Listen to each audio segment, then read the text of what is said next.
My name is Robert Lee. I'm a Harlem-based visual artist, curator, and producer. I graduated from Morehouse College in 2014, and as of this summer, I have just reached my 10-year mark here in Harlem. Wow.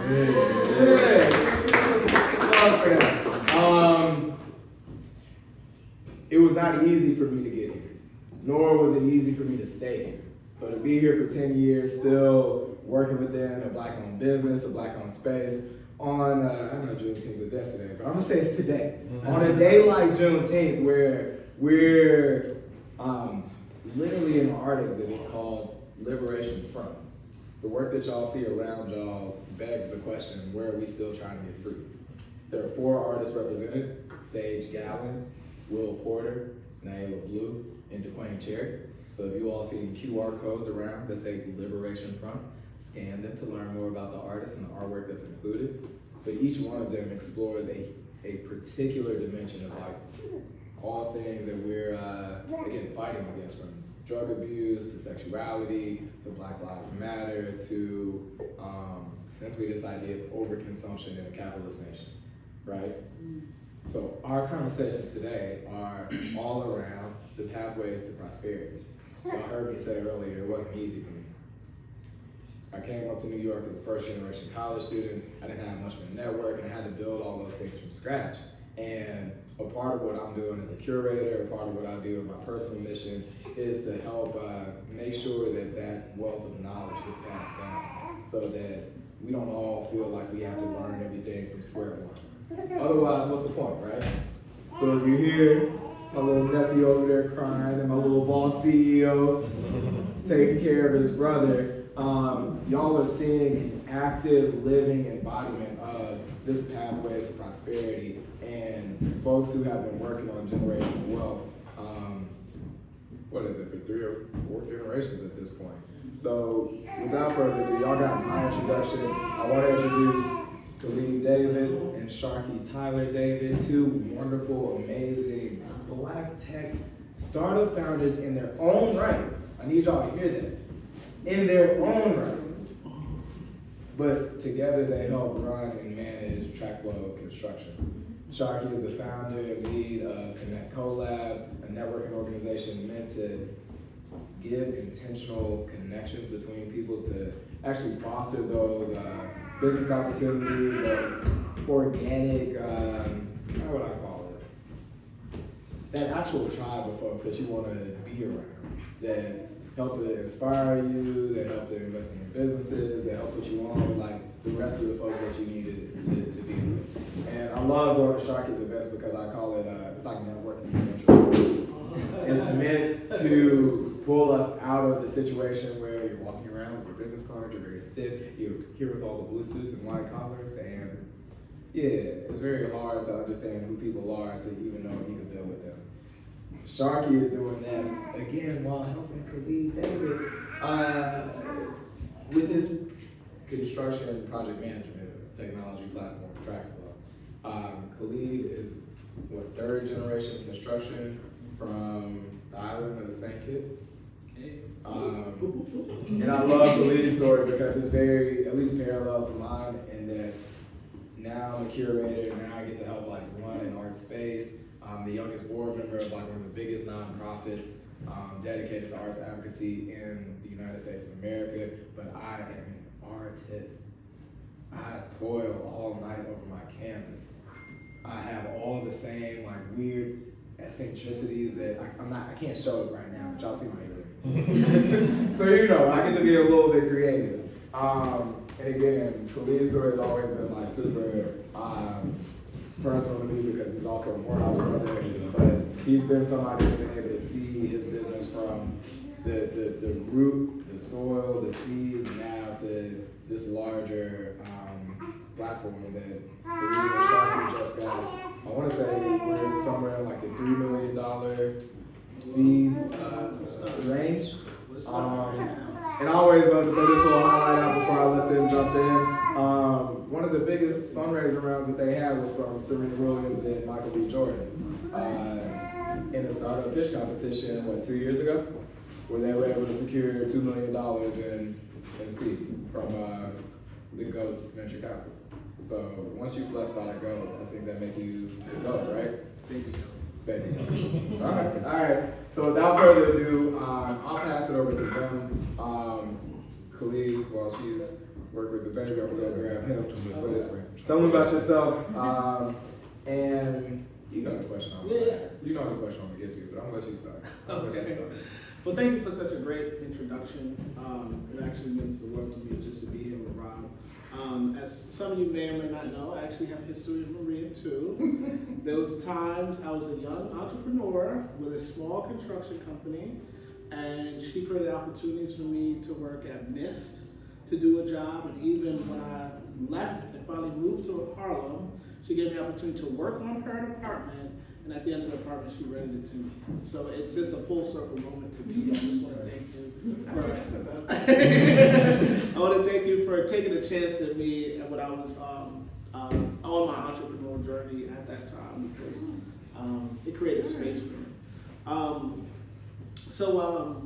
As can be very apparent, my belief is that wealth creation is a family affair, right? Like, it doesn't really happen in a vacuum. Right? It's we think of great American enterprises. There's so many names that come to mind, whether it's J.P. Morgan or Henry Ford, or these great institutions. Oftentimes started as families coming together to create business and create opportunity. My story is a little different. I'm somewhat of a serial entrepreneur, grew up in the construction industry, was formerly trained as a civil engineer, graduated during a recession, and could not find work. So I picked up the tools that was taught to me by my forefathers and uncles. I had my fancy degree collecting dust on the wall, and I went out there and I built a business, a trade. Huh? Sorry. So sorry. And I started my entrepreneurial journey with a construction company. I ended up coming to the Harlem Business Alliance at the time, and joined this Harlem ecosystem to kind of figure out what that entrepreneurial journey would be like. Fast forward, I ended up working for a major construction company, Turner Construction, and while there, I started working on the innovation teams. They were trying to solve problems around cost and things like that. Eventually, they decided that they were a 100-year-old construction company, not a technology company. I had a senior VP write my letter of recommendation to MIT. I left Turner, went to MIT for business school, and that's where I launched Tracflo. So I say all that to say that my journey hasn't been this kind of cookie cutter, I did everything the right way. I see myself as a builder first, and construction is, what I'm doing with technology is creating tools for the next generation of builders. So I say all that to say, well, why are we here? And how does that translate? How does it all connect? Well, there are two things at play. So I told you the story of a first-gen American, first-gen college student, grew up around carpenters, had a fancy education, had to do the work of the tradesmen and the uncles and the forefathers that came before him, worked for major corporations, had to go to graduate school before I really got the shot to do my own thing. And one thing I quickly realized when it comes to technology is that there's a lot of data around access to capital for Black entrepreneurs. Oftentimes, especially in the technology space, I think about 1% of venture capital goes to Black entrepreneurs.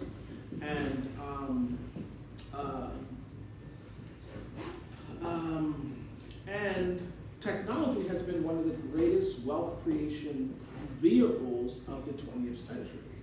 We're talking about billion-dollar organizations, not just from the founders, but for that early team, those early investors. When a company goes from zero to IPO, there's so much wealth that's created in that moment. And for me, I've always believed that entrepreneurship and wealth creation in Black communities and communities of colors is a form of activism. That the great work of our generation is not a civil rights issue, it's accessing capital in a capitalist society. That freedom, part of freedom, I'm sleepy. Part of freedom is the ability to create jobs, create opportunities, create employment opportunities for the people that we love. Now, I gave you this story about great American enterprise and these families. I give you this other story about tech, creating this generational wealth, right? Creating this new thing. And so how do those two things intersect? Well, for me, and I'm gonna give Sharqi an opportunity to share more, I struggled with the idea that I needed my family to get me to this place on my tech journey. And we struggled raising capital for a long time, for a while. And it wasn't until I partnered with my wife that things changed for us. So I thought, like, hey, you know what, I'm gonna do this. I'm gonna be this tech CEO, I'm gonna create this wealth, I'm gonna build this construction technology software. I went to the right places, but still, the investors weren't putting me on, they weren't writing the checks. So we decided with Rob back in, what was this, 2021, we decided that we were gonna explore equity crowdfunding. And instead of waiting for venture capitalists to decide if they were gonna put us on or not, that we're gonna take it to the public. We were gonna create investment opportunities from everyday Americans, and we were gonna raise money our way. We were not gonna wait for institutions to tell us if we could get put on or not. But I'm a builder, I'm an engineer by trade, and I didn't really know how to curate events and curate people. And that's where Sharqi came in with this organization that came out of the time we spent in business school called Connect. And I want to give you an opportunity to kind of introduce yourself and tell the story of Connect. I told them kind of how we got up to this Tracflo journey, where I was at, and about at what point you came in and how that was crucial to us now. Oh, okay. So you told them how I introduced you to Serena. I mean, you guys covered that. No, but her parts of this, I was just over there, but her parts of it, but I'm Sharqi David. I head up marketing for Tracflo. I also am the founder and CEO of ConnectCoLab. So essentially, ConnectCoLab helps people make deep, more intentional connections. I think that a lot of times when you meet people, it's very transactional. It allows you to shoot your shot earlier. It allows you to lead with who you are, what's your purpose, instead of what you do. And for some of us who have non-linear careers, my dream job was doing what I needed to do at that particular moment. So started my career as a counselor. I'm saying that's not true, Mom. But started my career as a counselor, which brought me, then I got into administration, then I got into recruitment. So I kind of had a windy kind of career path, and people like me, I think I went to some really traditional institutions that told you, like everybody in my undergrad was like, oh, I want to be a lawyer or a doctor. Those are the things that you wanted to do, but entrepreneurship was a windy world that I was always suited for, but too scared to step into. You know, like I came, I'm also a first generation college student, so if you go to college, you should be getting paid, right? Like you should be earning. And then certain communities like mine, if you go on to college, you shouldn't, but if you go on to college and you secure a job, you're also providing for your families. I don't know if like that's the task that some of you had, but I was 22, expected to get so many people across the finish line too. At 22, like one in the world, right? So, well, my time coming to New York, supporting Khalid with his transition to business school, it allowed me to go on a journey that was very new and very scary to me at the time. I like my 2-week payments. I like my checks coming in. I like my 403B. I did it. Like I called myself a 9-to-5 entrepreneur. I liked it. This is scary. It's crazy. Khalid has to talk me back into it a lot of times, but at this point, it's who we are. It I don't know any other way at this point, but yeah, so essentially after the traditional paths to actually gain access, we talked to investors. He was backed by MIT, Harvard. Investors were ready to invest, to write his first check for his pre-seed round, but could not find someone to close. And instead of allowing that to deter him or stop him from pursuing his amazing dream with a team, a really solid team, we started an equity crowdfunding campaign, and I led that initiative to organize 7 events across 6 cities, and raised $400,000 during a pandemic. I want to always qualify that because it seemed like, what's $400,000? It was during the pandemic where people were being really conservative with cash, which is why we were in the place that we were in the first place. Like, honestly, if we raised capital at a different time, we would have definitely been able to gain traction and investment dollars, but it was during the pandemic. We just graduated. We just went into, So the $400,000 in 90 days, we went to cities that we were familiar with. We went into the network and the spaces. Went to Atlanta, went to DC, Marcus Vineyard. Boston, we went to LA. Atlanta, did you say that? Oh, sorry.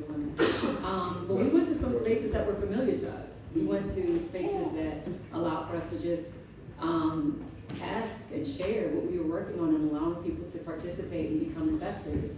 And we found a great deal of success there. But then a few months later, there was an HBCU competition with Serena Williams and Michael B. Jordan with Mac Ventures. Phenomenal investment team who were ready to say we want to close the investment, the wealth gap, particularly black tech founders. And he won that competition out of about 300 applicants who were selected to even participate. She televised it, it was a big thing. And what happened? We ended up raising $1.5 million from them. So we went from no investors, then we raised $400,000 in 90 days, and by the end of the year, we had raised $1.5 million. So close to $2 million in total in a short amount of time. And we're here today to tell you what exactly. So one, we're actually launching a new campaign. It's called Build for America. And this was about giving everyday Americans access to new AI tools to help them build. We just did a 10-week accelerator with Google, and we launched our first AI product. But the reason why we're launching this campaign is because the disparity between black leaders, black entrepreneurs getting access to capital, it still exists. But we believe that our story is the story of America. We believe that great American enterprise needs to come from communities like us, and that stories like a husband and wife who are navigating this tech market and doing whatever is necessary to gain access to capital and give everyday builders and contractors access to tools, that it's an important and necessary work, and that we believe we liken the work of wealth creation, job creation, creating access to opportunities, we liken it to activism. It's modern day activism. And if we can do it, with the baby and the kid and all that stuff, you can too. And for those who are budding entrepreneurs and all these things that you're surrounded by are people who made bets on themselves and believe in the work that they can do. And if you're corporate and you're doing that corporate thing, then we asking you to invest in the next set of entrepreneurs. And we're not just saying support us, right? Support us is buying something from us. To invest in us means that you're a partner. To invest in us means that you're looking for financial returns. You believe that if you put $1,000 on me, then you're going to get $15,000, $2,000, $10,000 back. It means that you now have you have stake in my success. That our success becomes your success. So we're launching a new campaign called Build for America. And we're in pre-launch where we're giving access to early investors. But at the end of the day, the reason why we're here, the reason why this family is before you, is to remind you that we exist. We are here. We are still out here. And the next generation of great American enterprise will come from these communities. And we're a living testament to what that works look like. So, you got anything to say, Craig? No, thank you. I do apologize. Well, no, no, this is a really unique opportunity, and I think as we even share our work in this pre-launch era for the company and where we are with the campaign, it is an opportunity to partner. And I think one of the things that we found was Build for America. It was the East Coast with some West Coast kind of experiences where we toured the last a few years back, but even thinking about how, and there's some developers and real estate folks I met here, and even as the panel we did yesterday talking about real estate, talking about investing in art, investing in luxury goods. We too want to be a part of those companies that we consider. So thank you for your time. Yeah. If you want to learn more, we'll be here. Reach out to us. Let's talk. We'll show you more about exactly what we're building.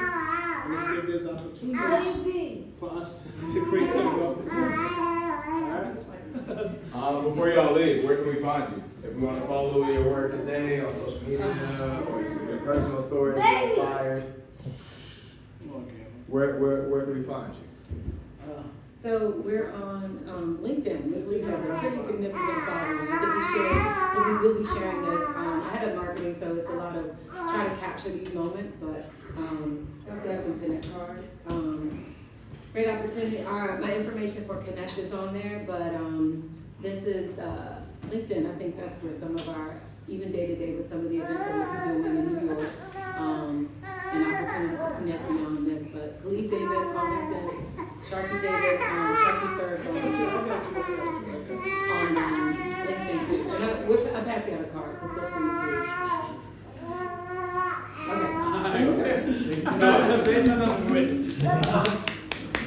Let's get Sharqi.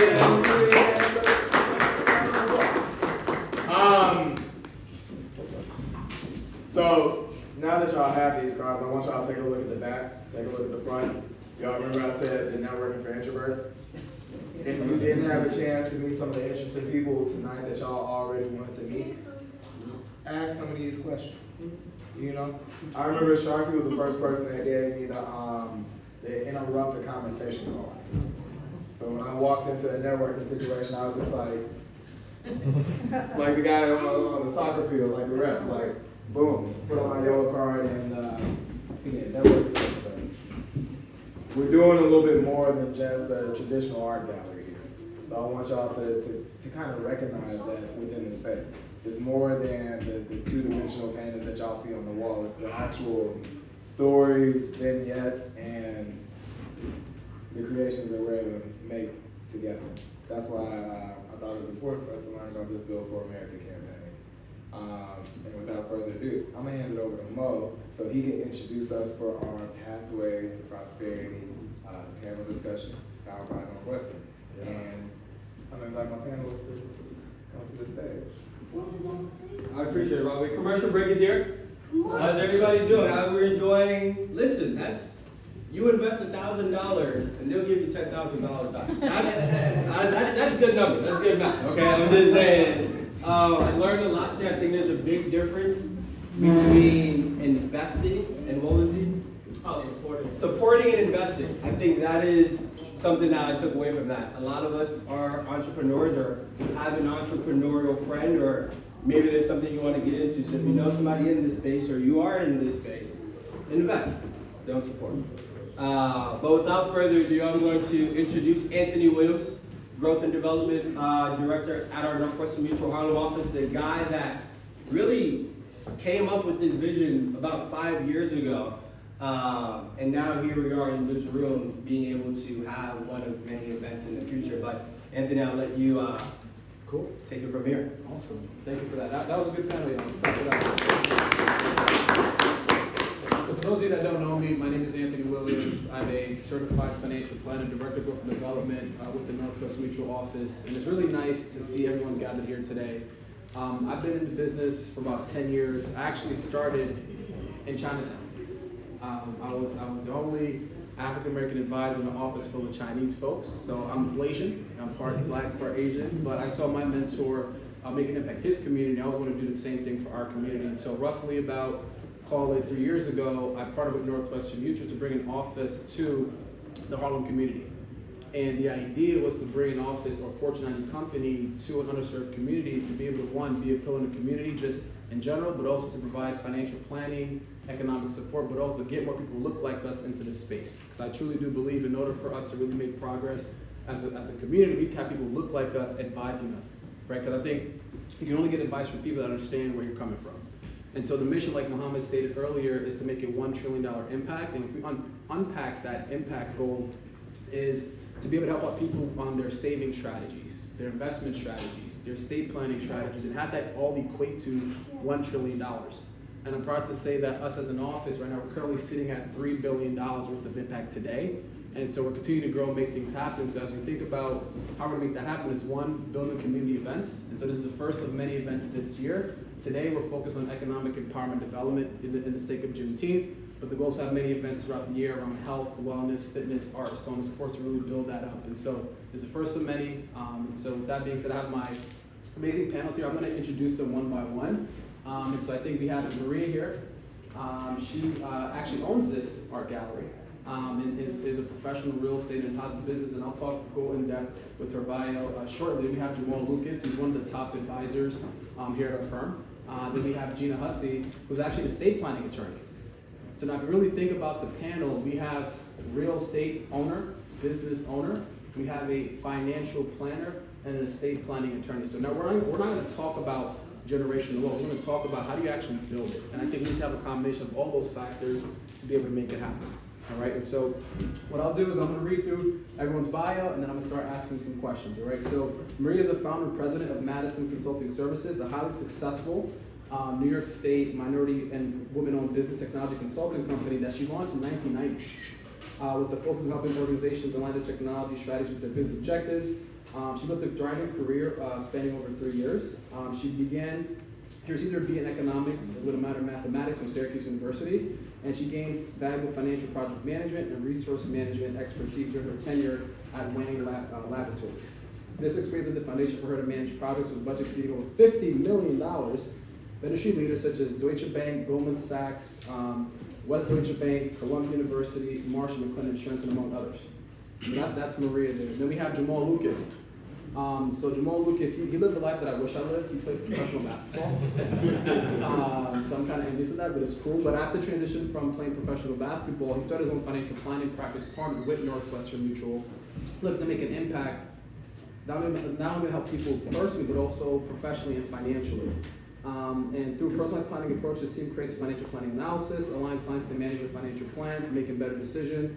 And Jamal's philosophy centers around 3 pillars: equitable change, trusted relationships, and partnerships. Then we have Khalid. He spoke earlier, so I think y'all met him. And then we have Gina Hussey, and Gina Hussey is the principal at Howard Law Office. She's a former assistant attorney general and Consumer Fraud Protection Bureau. She's also the founder of her own firm. So she's also a business owner, and she's creating estate plans to help people create generational wealth. And so she provides services around